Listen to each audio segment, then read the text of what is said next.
Welcome everyone to our virtual 2020 PWS Family Conference presented by Levo Therapeutics. Before we begin today's presentation, let's first thank our amazing sponsors, Levo Therapeutics, Soleno Therapeutics, Harmony Biosciences, Rhythm Pharmaceuticals, Saniona, and Novo Nordisk.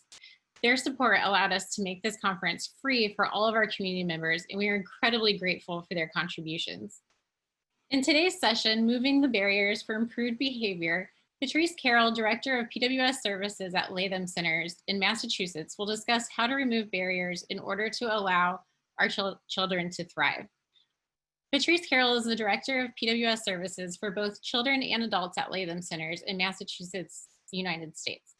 Patrice has over 18 years of experience working with children and adults diagnosed with Prader-Willi syndrome. Patrice is also the co-author of the book, Living Healthy with Prader-Willi Syndrome. So without further ado, I'd like to welcome Patrice Carroll. Excellent. All right. Thank you, Sarah. I appreciate that. We're going to spend some time this afternoon talking about some of the things that get in the way of your kids living their very best life. Your kids are smart and funny and kind and loving. And then sometimes they turn into kids that you don't recognize and quite honestly don't really even want to be around. Your child is still in there, either age or an event or their environment changes the way that they maneuver in the world. And there's good reasons why they're acting this way. Given the choice, they wouldn't do some of the things that they do. Their lives are a lot better when everyone is happy too. They are expected to succeed in a society that requires a number of skill sets that they didn't come with. They can be taught, but while they're being taught, it's our job to create an environment where they can be successful instead of setting them up to struggle every day. It's detrimental to them, to you, and to the people who are working with them. You didn't cause these behaviors. And I know that you guys have heard me say that a lot, but I think it's really, really important. You couldn't have predicted or prevented the behaviors that your child is having right now. And it's really important to not compare yourself to other families that aren't experiencing these levels of behaviors at the intensity that they're experiencing them. Just because Sally's daughter doesn't do the things that your daughter does, doesn't make Sally a better mother. What I'd like to do now, if we could, and we're going to talk a little bit more about that throughout the session. But what I'd like to do, Sarah, if we could run, we have a couple of polls to run. If we could do that, we'll get a better idea of who's with us and some of the challenges that you're facing or some of the things that you're just curious about. So we could run those, that would be great. And I think we'll take, I think it's like 40 or 50 seconds that we have to run these.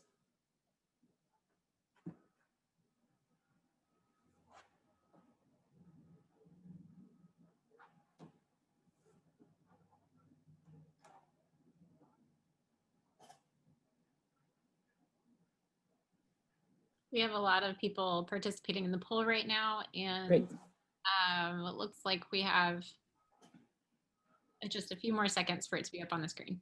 Sure.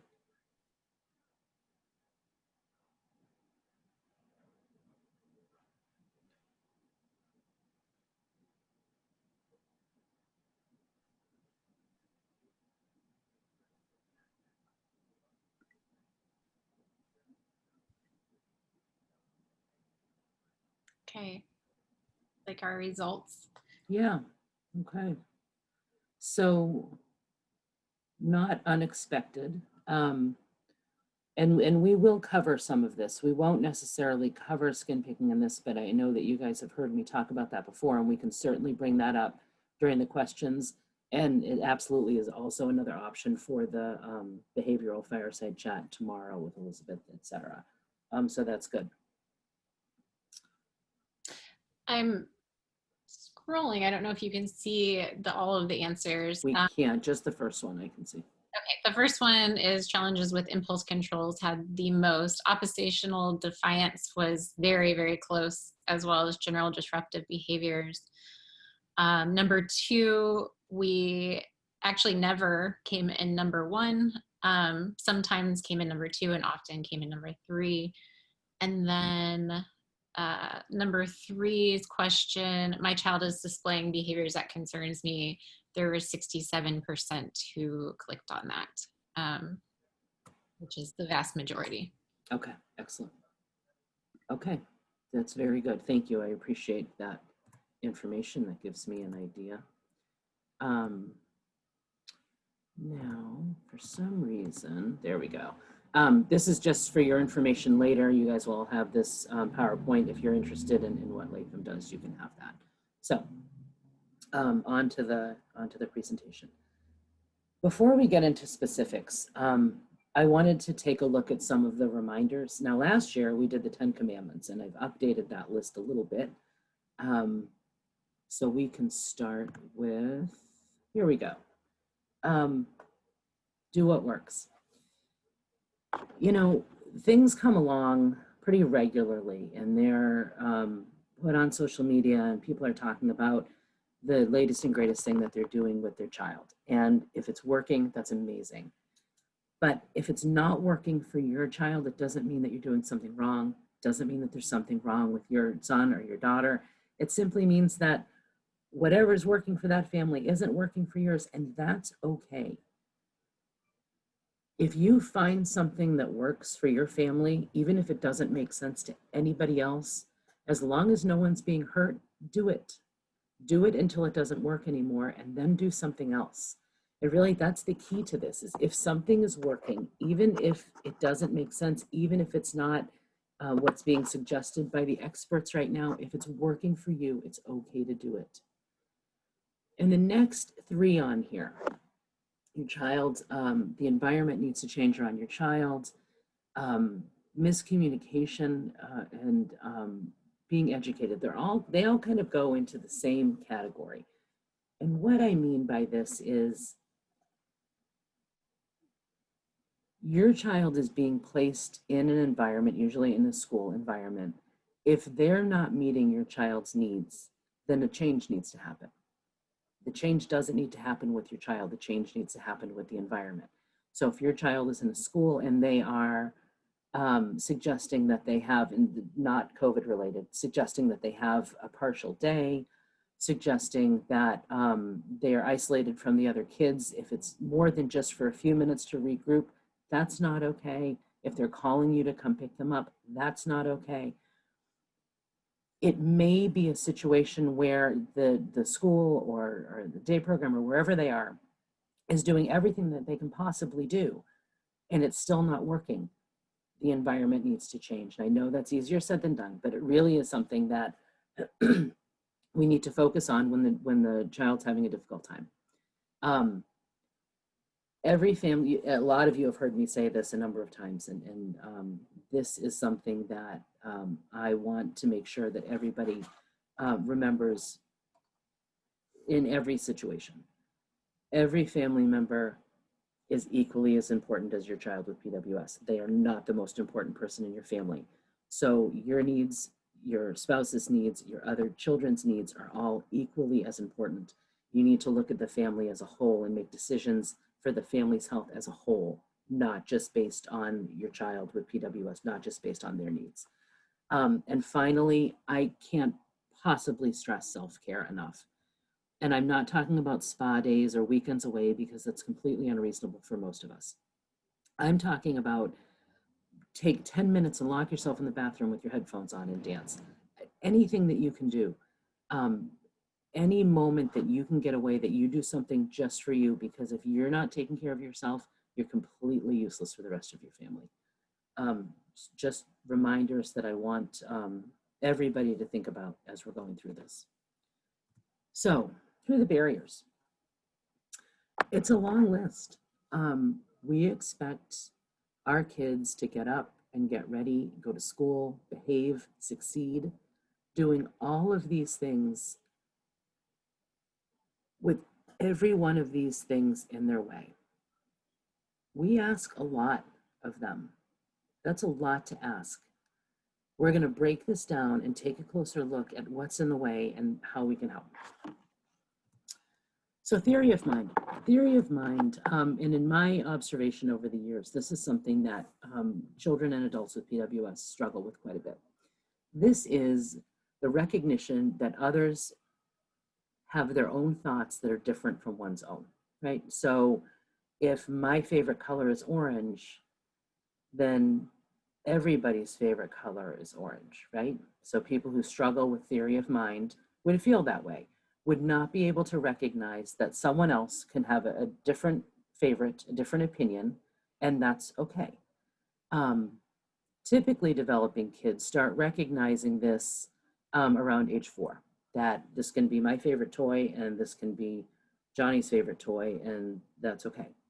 That are both our favorite toys, and there's nothing wrong with that. Now, the person who has trouble with theory of mind cannot understand that if my favorite toy is a truck, how could someone else's favorite toy be something else? So if you think about it that way, it makes sense why there are often so many issues with peer-to-peer relationships and issues with school. If you truly don't have the capacity to understand that somebody else could have a different opinion, somebody else could have a different thought, that's really, really difficult to maintain any sort of relationship. Now, this can be taught, and we'll talk about that. The other part of theory of mind is kids start to recognize, again, or between like 4 and 6 years old, somebody's state of mind by the look in their eye, by the expression on their face. And we know, and Elizabeth's going to talk more about this tomorrow, but we know that kids with PWS, adults with PWS, have a very difficult time reading facial cues, reading emotions. So here are some of the things that we can do about this. Any sort of game where you're talking about emotions, facial expressions, charades, guess how I feel, talking about feelings, talking about people's a different point of view. One of the things that you can do that can be very, very helpful is identifying other people's preferences and using that. So you have some kids in a classroom and you could say, Sarah has her favorite thing right now is horses. Tommy's favorite things are trucks. Johnny's favorite things are cars. And you could make a prediction and explain it. I bet Tommy will pick a story about trains because he likes trains, right? And these things, if they're done over and over and over, will soon build up the knowledge in their head that this is something that is okay. This is something that doesn't mean I don't like Tommy anymore because he doesn't like the same thing that I do.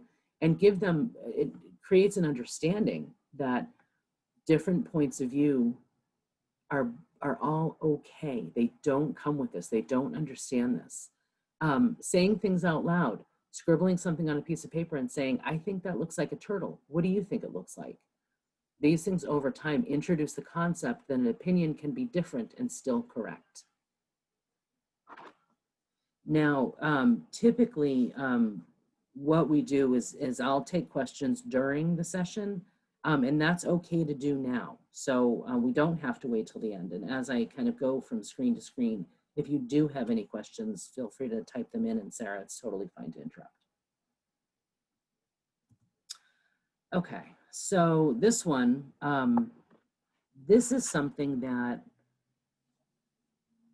can be very, very difficult, especially because we don't always know when it's happening, right? So this is intrusive and inappropriate thoughts. Everybody has intrusive and inappropriate thoughts. It's completely normal. What if I stood up in the middle of this meeting and started singing really loudly? What if I turned my steering wheel and drove the car off the road? These thoughts come and go, and we move on. We don't act on them because we have impulse control. Sometimes your kids will do something and you're really surprised by it because she loved that toy. Why would she break it? He is so good to his little brother. Why would he pinch him? That's his favorite book. He carries it everywhere. Why would he shred it up? Because they had a thought They acted on it, not because they're bad or they're mean or destructive, but because they had a thought like we all do, and without impulse control, they acted on it. So what do we do? How do we manage this? The first thing that we do, and we start as early as we can, is teach kids to tell you how they feel so they don't feel like they have to show you. An angry child is going to hit to communicate. Talk about emotions constantly. It's tiresome, but the alternative is more tiresome. The better they become at talking about their feelings, the less likely they'll act them out. Even if you have to carry a mirror around so you can show them. So if they're starting to look upset, if they're starting to look mad, show them. I see that you're starting to look mad. Do you see how you look when you're mad? And talk to them about it. Model the behavior that you want to see from them. Bring attention to the fact that you're choosing to remain calm. Being in the car in traffic is a great place to do this. You can say, I'm so frustrated by this car. I'm going to take a deep breath. Can you show me how to take a deep breath? Right? Show them how to use self-talk. I'm in a hurry, so it's hard to be patient waiting in this line. How should I stay patient? And have them as part of that conversation with you. Make sure that they know that it's okay to have the feeling and model strategies to stay calm. You want to teach them to have a pause button because they don't have one. And you can do this. You can do this with social stories. You can do this with mindfulness exercises. Hell, you could make an actual pause button and carry it around with you. Anything that you can do to make this activity a part of everyday conversation. Okay, so one of the things that we run into quite often is not really having an understanding of why the person is acting in an inappropriate way, or why they're all of a sudden acting out in a situation. Before you assume that it's defiance or manipulating or trying to get out of something, take a look at the environment. So we know that many children and adults with PWS live with sensory processing disorder. So all of these things that are listed here are things that, and not everyone's going to have an issue with all of these things, but these are all things to take a look at. So you want to look at the environment and look at the lights, the clothes they have on. We know how hard it is for our kids to wear new clothes, to switch from season to season because they get used to wearing pants. So it's very hard to go to shorts and vice versa in fall to winter. Noise, things that wouldn't bother us. Someone with sensory processing disorder can be very, very distracted by the slightest thing that we may not even notice. You want to look at, most notably, you want to look at the vestibular and the proprioceptive. And these are the things that I've seen the kids with PWS have the most difficulty with. Now, the vestibular sense is the first sense that we develop as infants, because a typical infant moves their head back and forth constantly. And the vestibular sense is your sense of balance. Well, babies with PWS don't have the muscle tone to move their heads back and forth. So this sense never quite develops fully.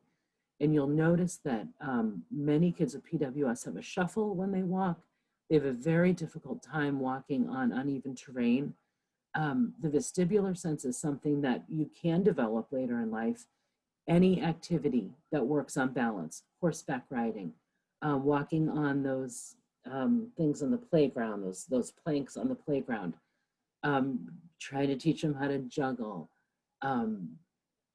Anything that has to do with balance is something that is going to help develop this sense. And you'll notice that, oftentimes people can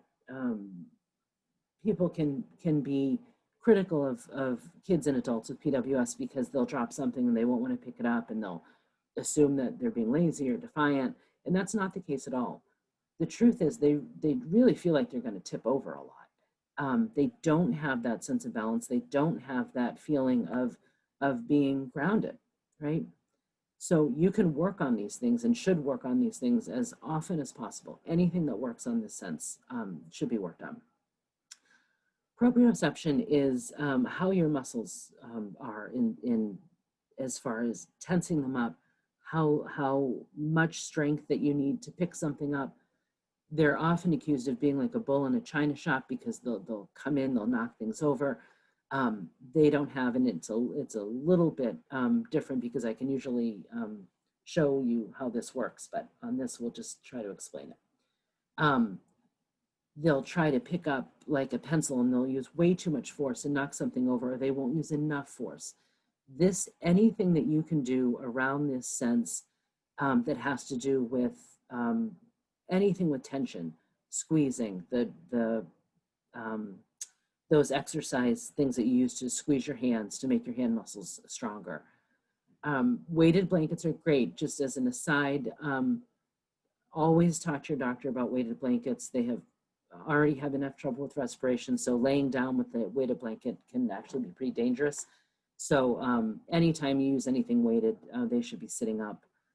But anything that has to do with muscle tension, squeezing them. I know that some of the schools, especially schools that are geared towards kids on the spectrum, have those squeeze machines. Those are amazing.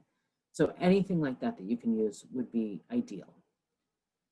So going on to executive functioning disorder. Executive functioning disorder is a set of skills that we use every single day, anytime we need to plan anything from making coffee to planning a wedding. We use executive functioning in every single task that we do during the day. It's a set of skills that involve memory and flexible thinking, self-control. Someone with executive functioning disorder has a very hard time focusing, following instructions, managing emotions, staying on task. Executive functioning, our ability to use our executive functioning skills comes and goes depending on how we're feeling. So you can be someone who is extremely organized, who can do a complex task start to finish. And if there's something going on in your life and you're anxious or something, and a lot of stress, you can actually find yourself with extremely poor executive functioning skills in that moment.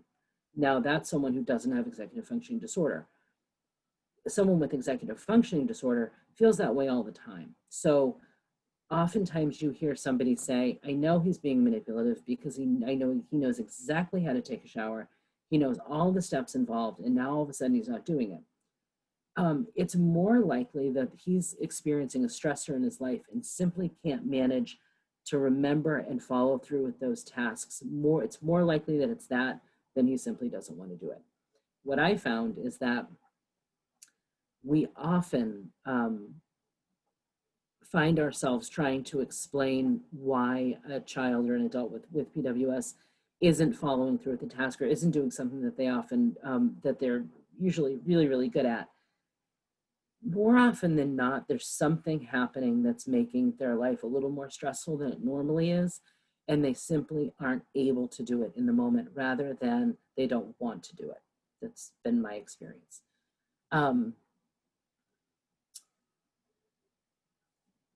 Looking at the chart that you see, how big is my problem? People with executive functioning disorder have a very hard time differentiating between something that's just a glitch and something that's an emergency and everything in between. And this is why you will see children and adults have really, really big reactions to things that you don't think are a big deal. And the truth is, it really doesn't matter if you think it's a big deal because they think it's a big deal. So it needs to be addressed at their level, at their how they're feeling in that moment. This can be taught. This is a great chart that should be used every chance you can use it. Make a laminated card and carry it around with you, because every time that they have an issue, you can refer to this chart and say, okay, all right, you can't find the socks that you want to wear today. Where is it on this? Is it an emergency that you need help from, you know, the police? No, certainly not. Is it something that you need a lot of help with from a lot of different adults or, you know, different people that help take care of you? Probably not. And go down the list and show them where this falls. And over time, they're going to be able to point to this. They're going to be able to tell you where on this chart that falls. The other thing that can be really helpful is the other two charts that you see on here. Now, when you are giving instructions, when you're asking somebody to do something, normally, and you know exactly how well your child functions. You know if you're able to say, go to your room and get your shoes and meet me back here because we're going out. If they're experiencing higher levels of stress, they likely only heard go to your room and they didn't hear the rest. And you're frustrated because you know they know exactly how to get ready to go out. In that moment, they don't. So to be fair, if you look at these two charts and say, okay, so where are they? Are they at a typical place? Are they at their baseline where I can give them a multi-step task? Or if they're experiencing stress, we might want to keep it to one thing at a time. Maybe then go to first you do this, then you do this. Refer to this when you're experiencing frustration about your child not finishing through with the task, because it is very likely that in that moment they simply can't do it.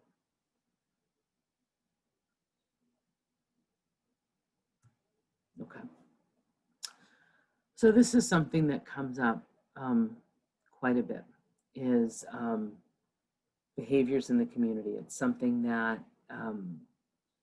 parents really get nervous about, and with good reason. But I know there's a lot of potential embarrassment and interference from other people. And this is why we kind of created this card. And there's a bigger picture of it on the next slide, and feel free to copy it down and make your own.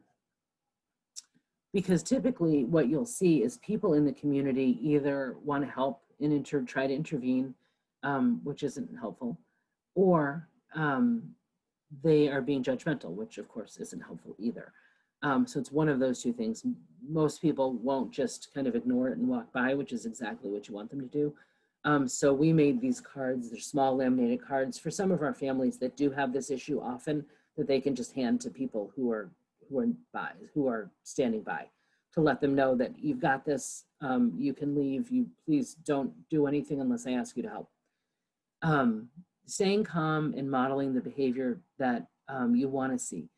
We want to make sure that you're not matching their level of upset, right? Because it's just going to prolong it. You want to be able to model staying calm, being calm, and you're going to have to wait it out. Don't make promises or threats. It's just going to add to their anxiety. And finally be prepared to ride this out. And unless it's really, really unsafe to do so, you want to just let this happen.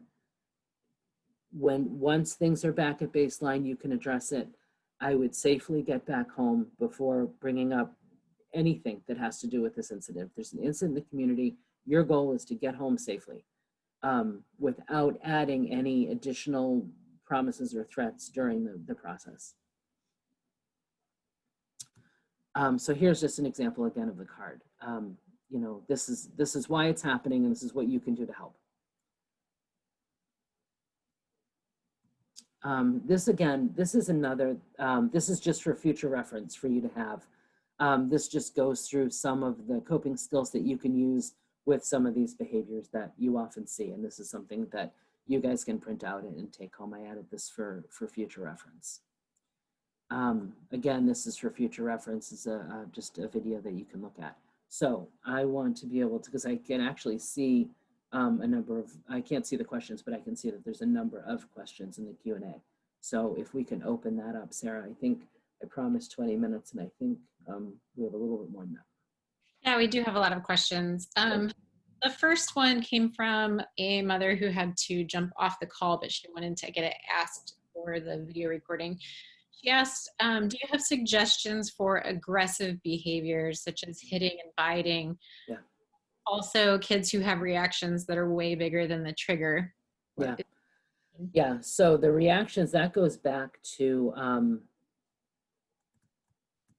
let's go here. That goes back to how big is my problem? And this is something that I certainly don't work on it in the moment. This isn't something that you would look at while you're having a problem, but it is something that you could look at after.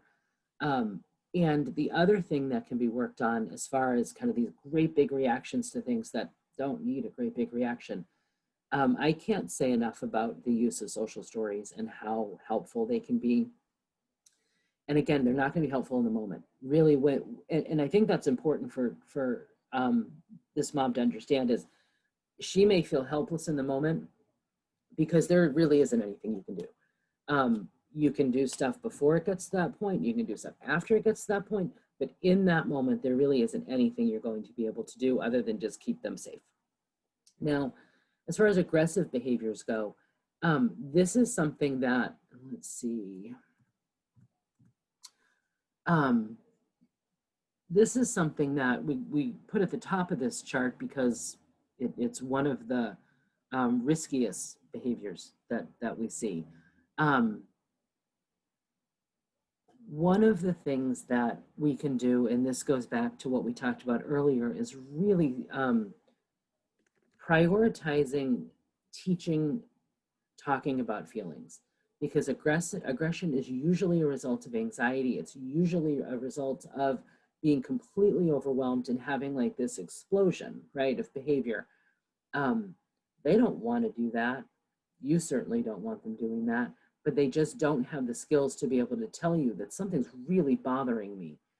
It really is, it leads up to aggression, and it's not something that usually happens out of the blue. It's almost never planned. I've rarely seen a person with PWS have an aggressive episode as a result of taking revenge on someone. It's usually something that happens in the moment because something is making them extremely anxious, and that is the only way they know how to get that anxiety out of them. So they really need to be taught how to talk about those low-level feelings before they get to that point. Okay. The next question is, can theory of mind be taught progressively to the point of different people having different information? Yeah, it absolutely can. Yeah. Oh, sorry, finish it. If they don't understand time. Absolutely. Yeah, absolutely it can. There really isn't, you don't need to understand time to develop a theory of mind. You can develop that, and it's actually something that is one of the easier things to teach. And it's not that they can't do it, it's that they don't come with it. It's just not something that develops in them like it develops in a typical child. But they can learn it and do learn it, and it's actually fairly easy for them to learn, but it needs to be taught. It's not something that will come to them naturally. Okay. Like it would with another person. The next question is, my daughter has been spite peeing when she gets mad. Yep. If we tell her something she doesn't want to hear, or if she gets hurt and we ask her if she's okay, she begins crying, runs up to her room. And peas. Yep. Oh, yes. Yep. I know that. Yeah. Okay. Sounds So like is that the end of the question? That's just what do you do about it? yeah, she's even gone as far as floor pants down on the floor and pull him back. We try to interfere with her going to her room, but it usually just intensifies the tantrum. This can happen 2 to 3 times a week. Yeah. Honestly, the best thing that I found for that is to have them clean it. And it's not, it's still probably going to happen, but it's going to happen less because it's not a comfortable thing to do. But give them a bucket and some water and a brush, and they have to clean it. If you keep cleaning it up, it's going to keep happening. And I've seen that actually work fairly quickly. I've known a number of families who have done that. I have never personally done that, but I know a number of families who have done that, and it did stop it. Okay. The next question is, And just to add to that, there's something behind that. So there's something that I would do a little more exploring around what she's so mad about. She's really mad about something. So I would just explore that a little bit more. Okay. The next question is, would proprioceptive also cover great strength while coloring or pushing too hard with a pencil? Yes, absolutely. Absolutely, it does. Yeah. There are some OTs are like the most amazing people on the planet. There are some things that an OT working with your child will be able to work on that. But that is absolutely why they're doing that, 100% why they're doing that. There are devices that you can get, an OT can make to help them understand how much pressure you need to put onto the pencil or crayon when they're using it. Yeah. Okay. So I'm assuming that if this is a child, there's some sort of OT in their life. Bring that up to the OT and they'll be able to help with that. Okay. This next one is, what communicates to a PWS kid that they are not in control and that you are? You know, I don't know that I would communicate that. I think that they know that. They know that so much that I think it's why they're probably acting out. We control every second of their lives, and that's hard, even for a kid. I would, in that case, I would actually give them more control if you can, anytime you can, even if it's a matter of, you know, what color socks are you wearing today, right? Anytime that you can give them the chance to be in charge, do it. Because if they're fighting that hard to be in control, and if you're to the point where you're feeling like my kid's in control of everything, it's probably because you are so in control that they're pushing back on it.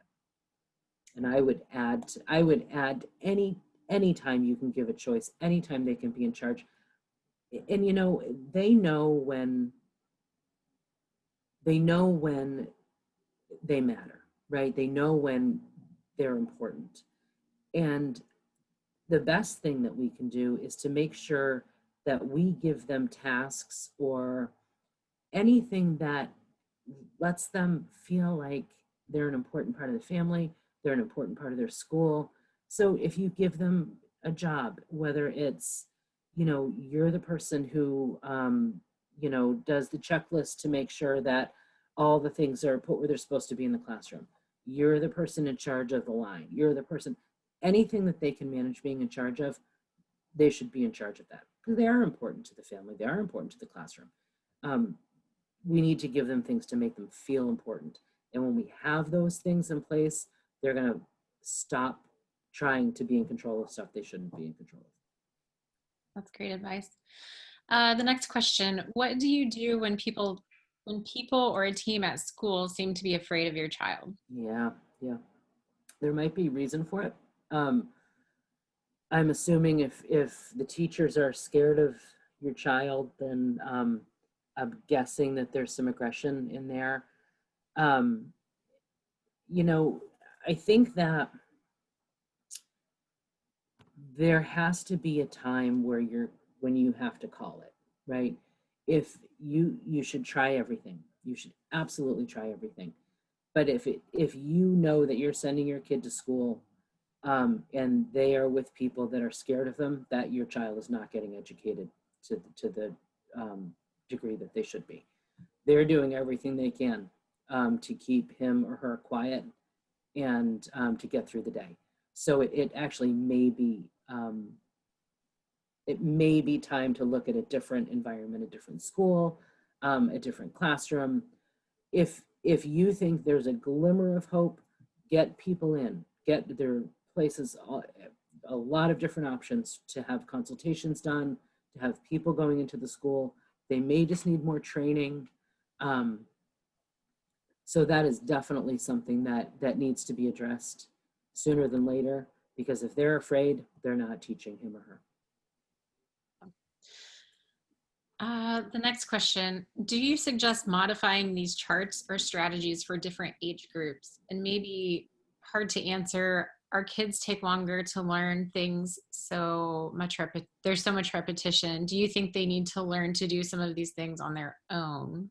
Which I'm assuming she was referring to. If they can, yeah, I mean, if they're able to learn and to do that on their own, sure. But it's more likely that this is something that's going to happen either in a classroom setting or a parent teaching them how to do this.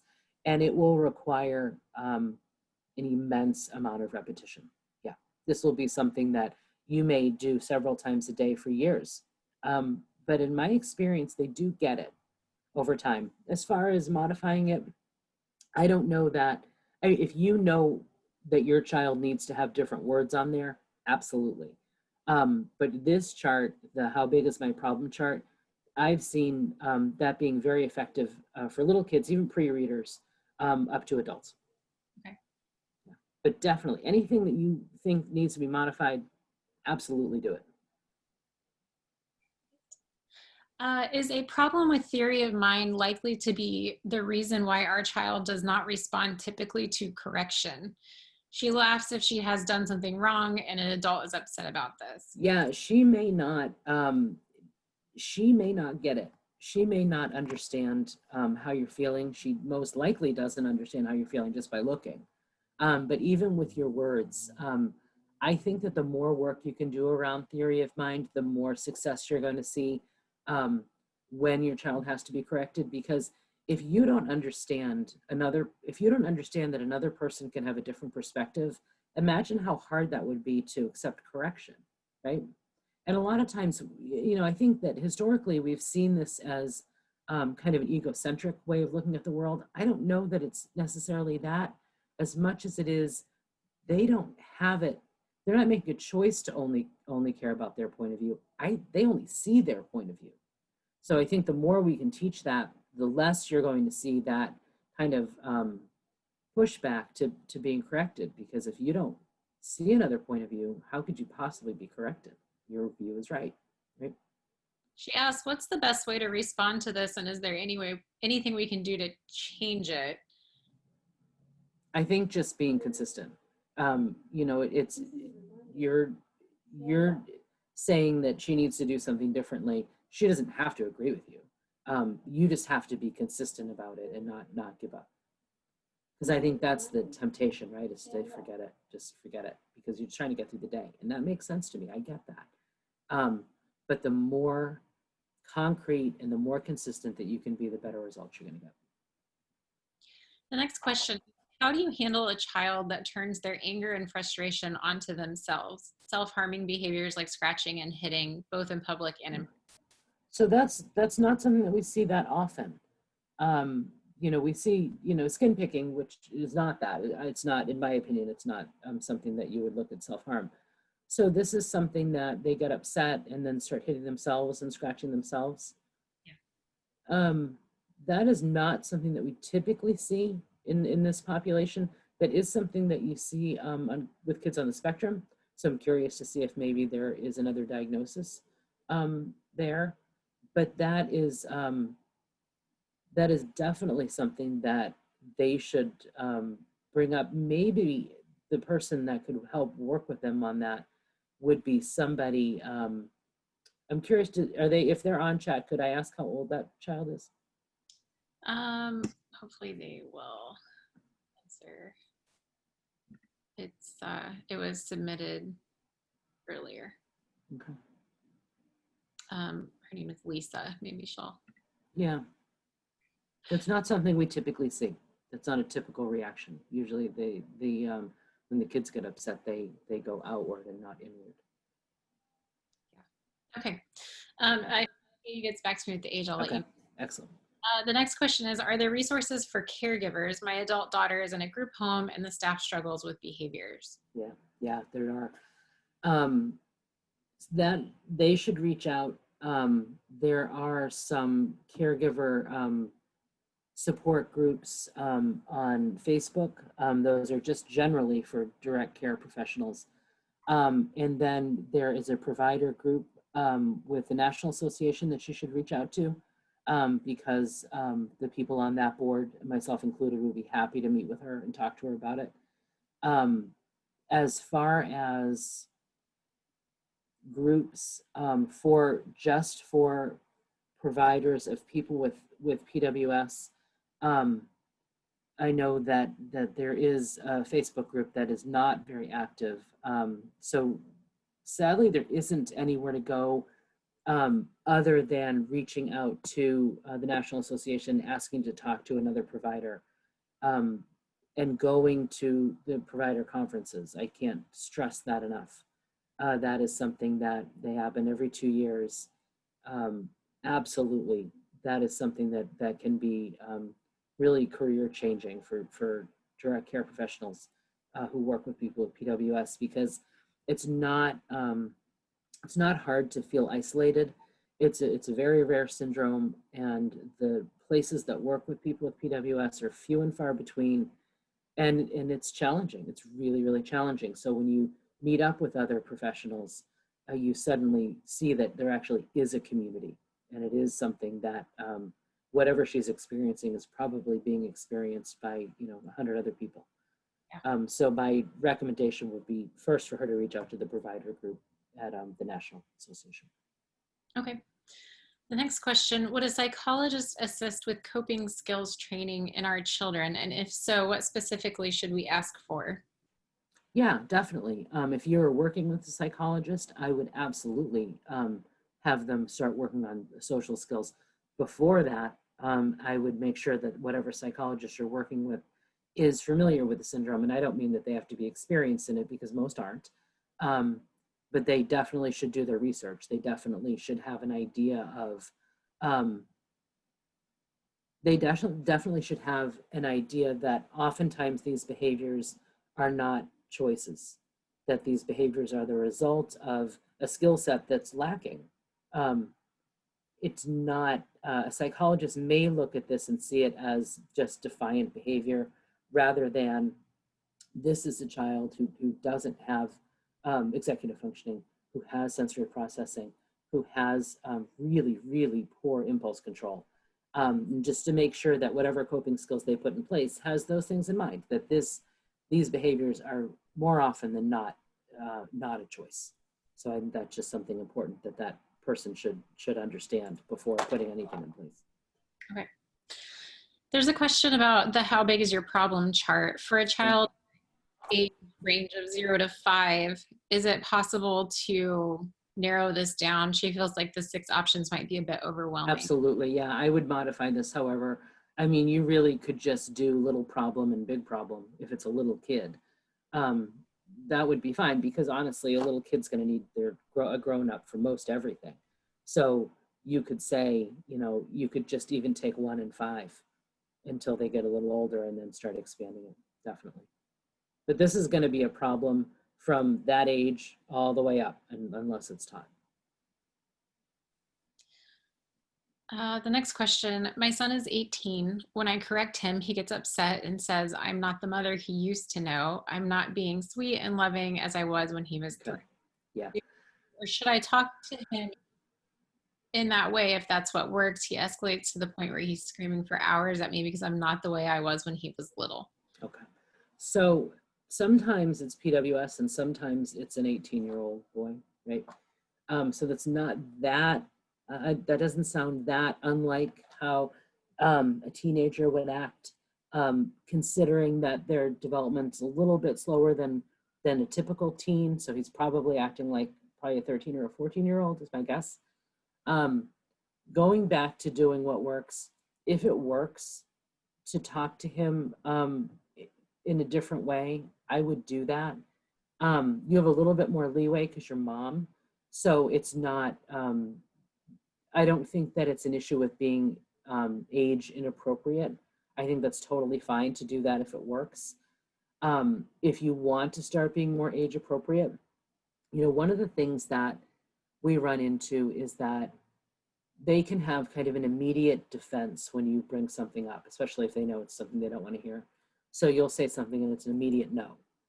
Even if it's going to be a yes later, their immediate response is negative. One of the things that could work really well if he's a reader is to write it down, put it on his bed, and leave the room.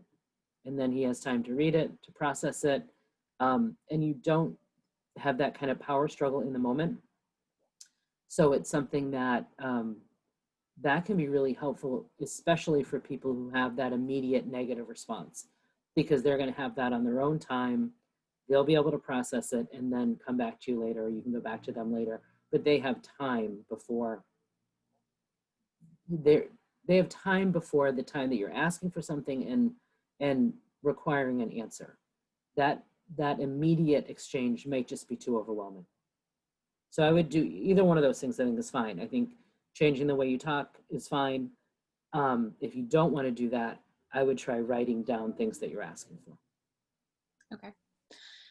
The next question is, when anxiety is so overwhelming, it's taking over our daughter's life, where do we start to get a handle on it?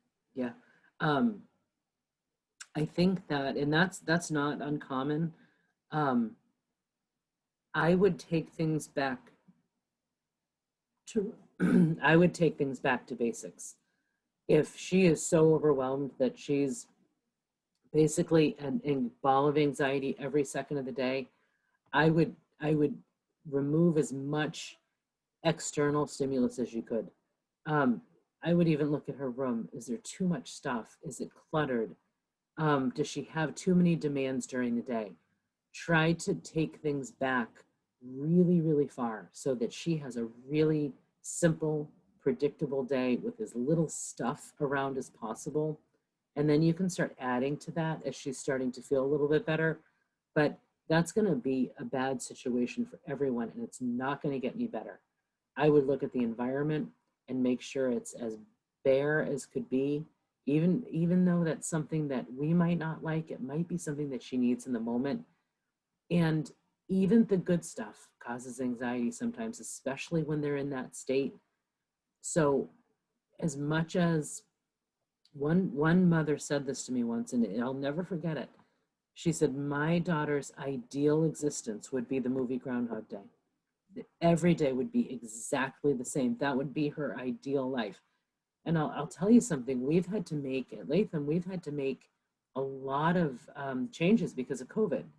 And one of those changes that we've made is that we have to have, because we want to make sure that if we do have a positive case, which we haven't, which is great, but if we do, we need to make sure that contact tracing is really easy. So we have the exact same staff with the same kids every single day.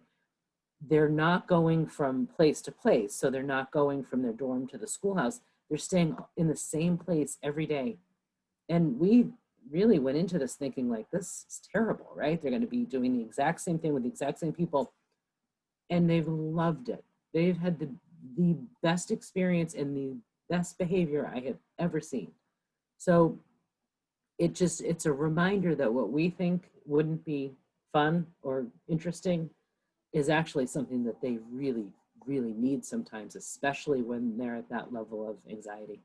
So I would just go as minimalistic as possible with her activities and her environment. Okay. The next question is, if your child is obsessed with a topic like babies, is it something that we should eliminate to create better coping skills? We have made times where she can play in space separate from the main home where all the toys are, but it still enters all of her answers in school. Is it perseverance, OCD, anxiety? Will eliminating it bring on more anxiety? Yeah. So, this is an interesting question, because one of the things that we want to always look at is, how are these behaviors going to serve them or hurt them in their adult life, right? So, we always tell people that if your child can't go to sleep without a certain pair of pajamas on, can't drink anything unless it's out of this certain cup, know that someday they're going to outgrow the pajamas and you might not be able to get adult size ones. You're not always going to be able to find that cup. So as soon as you can kind of get a handle on that, the better, knowing that this compulsion of hers actually is bringing her some comfort. So she finds comfort in talking about babies. I would try and see, and it's not going to be easy at all, but I would try and see if you can give her times. That sounds like you're starting to do this. You have done this. Times where she can play with them, and times when she can talk about them, and try as hard as you can to introduce other things to her vocabulary, to her interest list, to her activities.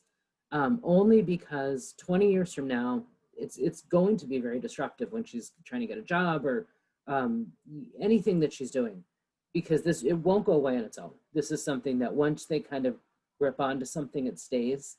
So as much as you can diversify that, the better off you are. But if you're seeing that this is really causing her harm by limiting it, then you're going to have to just try to slowly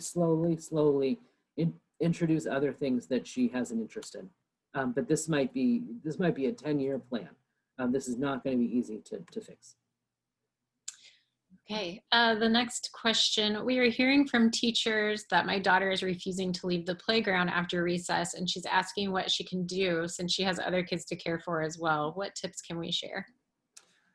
So, there are, one of the things that kids with PWS do really well with is kind of a written schedule of this is what's happening next, right? So if after whatever's happening after, well, of course she wants to stay in the playground, right? Who doesn't? But she can't. That's life.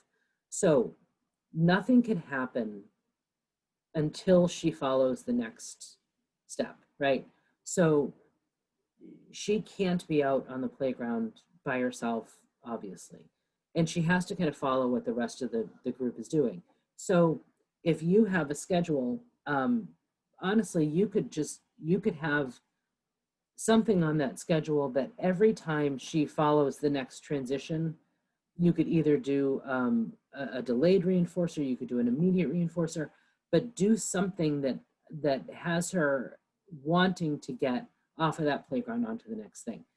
The kids with PWS, adults with PWS, don't have intrinsic motivation, right? So usually, they need something to move from one thing to the next, especially if they're moving from a preferred activity to a non-preferred activity. So she may need something, she may need to get something for that. She may need to get some sort of either a reward or, the student of the day, something that gives her that motivation to get off the playground, because she doesn't have it on her own. And she's doing what any kid without intrinsic motivation would do, right? She's doing what she wants to do because she doesn't see the benefit of moving on from that. So I would really, as much as sometimes teachers don't want to reinforce an expected behavior, understand that they don't have the same motivation that other kids have, right? So they may need reinforcers for expected behaviors to kind of get them over that hump. Okay. We're coming up on our 1 hour. We have a couple more questions that I can go through, if that's okay. Yeah. We have someone ask the question, we are still showering and dressing our 12-year-old daughter. I know it's harder for her with low muscle tone and vestibular issues, but is it realistic to expect an adolescent with PWS to get dressed and shower on their own? Are we enabling her by showering and dressing her?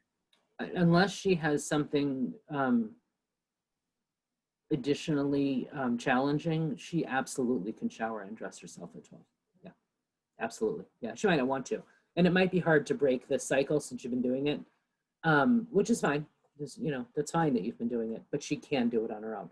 So we have, at Latham, we have 46 kids ranging from 8 to 21 in the children's program, and every one of them changes dresses and showers. And they don't always come doing that, but the expectation is that they do it on their own. Okay. Are there any resources for teaching theory of mind? Yeah, there are. Let me look into that a little bit. Sarah, if I get those to you, can you get those to the group? Yes. Because there are some pretty good resources out there. It's really interesting. But yeah, I can get that to you, and then maybe you can send it to the group. Okay. Can obsessive hair pulling be addressed in a similar way of skin picking? Yep, yep, it's the same idea. It's an endorphin rush. It's something that they start doing as a compulsion and just don't stop. It should be treated the same. And there's, oftentimes when we talk about skin picking and hair pulling, and in my opinion, it's the same behavior, a similar behavior. Um, you know, I don't think that we can definitively say this is why they do it and this is what you do about it, but we do know that there are things that help. Um, any sort of sensory work can really help around that. I've seen it do um, a really impressive job around decreasing it. Um, if she's pulling her hair, I would try some of those scalp massagers, those, I don't know what they're called, but they're those things that have like all the prongs on them that you put on someone's head and massage it. If any sort of sensory work isn't working, barriers work. So putting a hat on when she's doing it, if she's doing it at night, maybe a swimming cap. I would address it the same way you would address someone who's compulsively skin picking. Another question from a BCBA who's working with an adult with Prader-Willi syndrome in a residential setting. Yeah. What you were saying about the environment was a recommendation I had made to the guardian, the mother, but mom feels that removal of the collections will create such high level of anxiety and outbursts that it would be detrimental for him. I think initially it would cause him distress, but do you think there is any value in gradually reducing the items in his room and confining them to another area in the home? I do. So a lot of the people that we work with are collectors. And sometimes those collections get really out of hand. And if you are working with someone who has executive functioning disorder, it is really, really hard to maintain a calm, relaxed sense if you are in, it doesn't matter how much they love the stuff, if you are in a really chaotic environment. And some of these collections get really, really big. So what you can do, and I get mom's point, but it is very likely that he's going to calm down in his environment and feel better in his environment if he doesn't have so much stuff around. So there's a few things you can do. Sometimes people collect things like newspapers and paper, and you can work out a deal with them that they can have so many, you can have 2 boxes of paper. Anything above that, then we need to move the paper to, mom can get a storage area. If you have a basement, you can use the basement. Sometimes we've had really good success with some of the kids donating their stuff to some of the homeless shelters around because they want to give back. They want to, they're really sweet. And nature is really sweet. They want to help. So that's something that you can do depending on what he's collecting. But there's no reason she can't keep half that collection at her house. And he can switch it out. So you can say you can have, 12 things, and you can switch them out every couple of weeks if you want. Then you still get to see your collection, just not all out at the same time. But that is overwhelming. That would be something that would cause distress. Yeah. From my own personal experience, I've removed collections from my 11-year-old. Yes. And it makes an extreme difference in her ability to just relax. Yes. Yeah. I mean, at first she's upset about it, but we just work through it. Yeah. Okay, so the next question, what do you do when your child loses it because something on a video or a TV show does not go the way that they thought that it would? Yeah, yeah. So that really is kind of an experiential thing, right? They're going to have to experience that a few times before you have to help them, you have to walk them through that. You're going to have to walk them through kind of reality versus what you were expecting to happen. That is something that you can actually talk through fairly well. I would start talking about it before even the game starts or before the show starts. I would explain to them that, I know this is what you were hoping to have happen, and this is what happened, and there's nothing we can do about that. But if you do that ahead of time, if you say you might have an expectation of how this is going to go, and it might not happen that way, this is a perfect example for a social story to have, and I would read it every day until he gets it. but that's an absolutely perfect example. And if that's if the person that we're talking about is in school, a teacher can help with that. And if not, if it's an adult, you might have to do it yourself, but they're really easy to write. You just look online, they'll walk you through it. Okay. We use them all the time. There is another question. I tie my 12-year-old daughter's shoes every morning, and it has turned into a process where now everything has to be perfect. The laces have to be the same length. The tongue has to lay flat. They have to be pulled. It's taking up to 20 minutes just to do her shoes, and she will melt down if she isn't happy the way they look or feel. Yeah, I would stop that. You might have a really big explosion, but I would get the what are they called? Velcro. I would stop. Honestly, I would stop the ties altogether because it's just going to get worse and worse.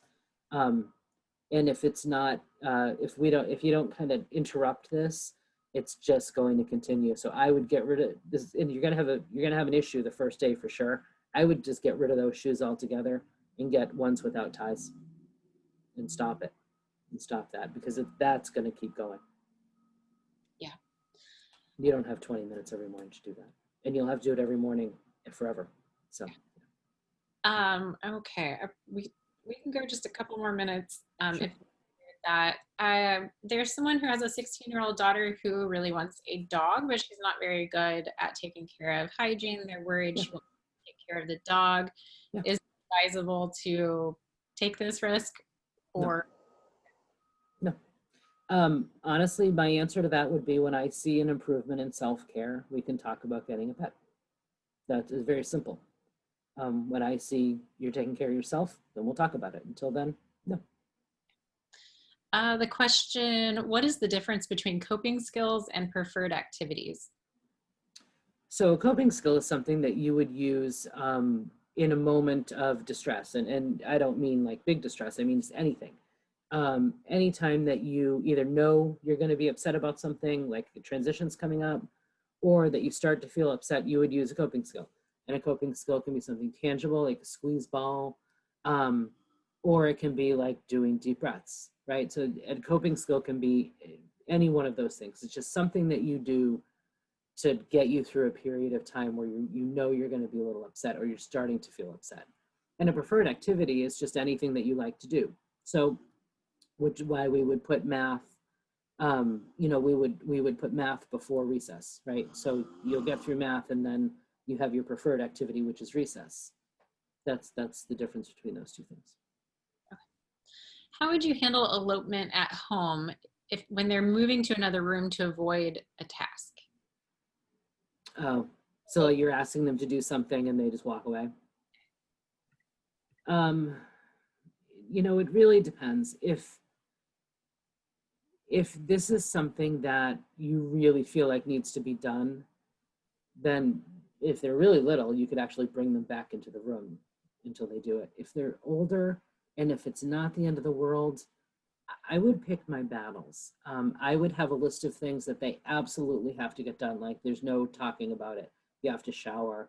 You have to, you know, whatever it is that your family insists on every other kid doing. I guess it depends on what the task is, but if you want them to do something and they're just walking away and not doing it and not doing anything else, I wouldn't worry too much about that.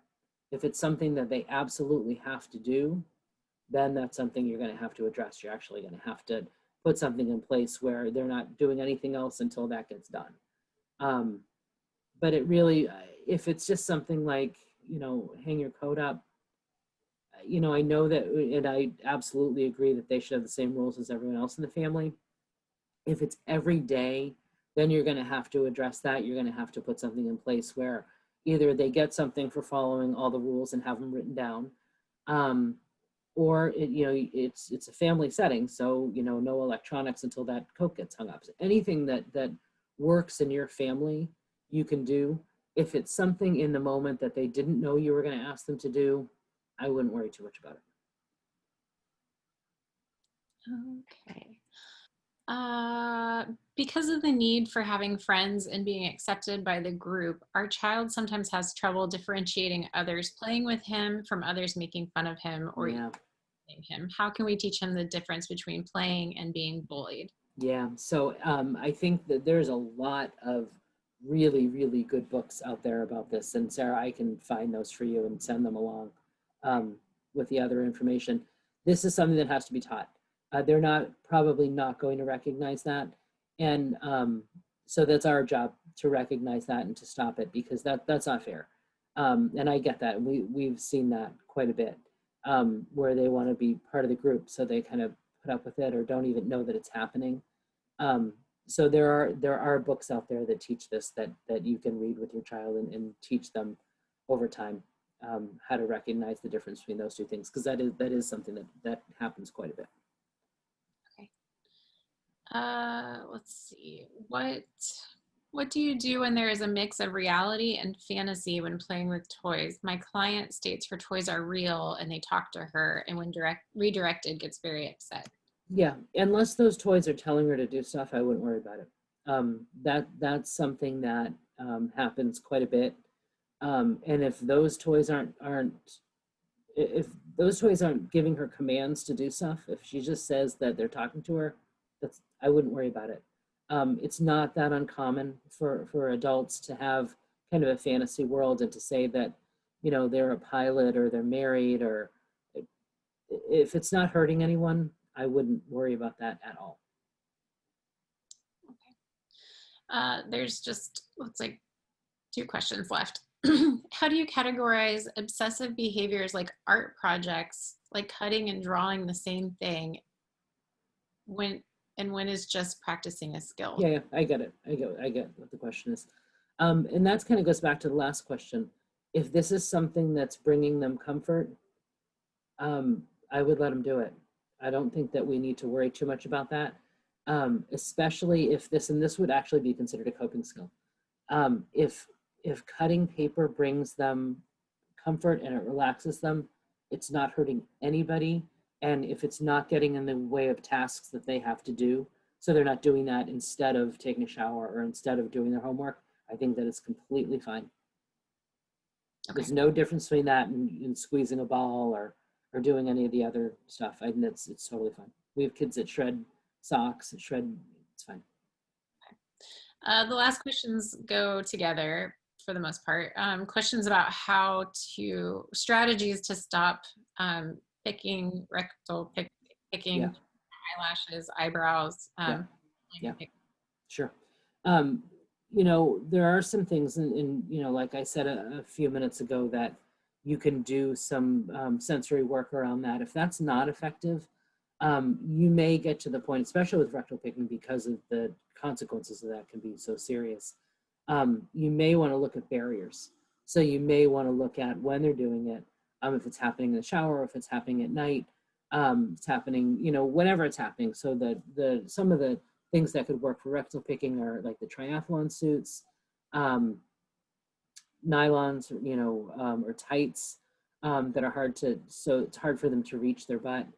And if they're doing things like pulling their hair, pulling their eyelashes, if they're doing it at a time where they don't need their hands, like overnight, a lot of parents have used like boxing gloves or mitts so they can't get their fingers around their eyelashes.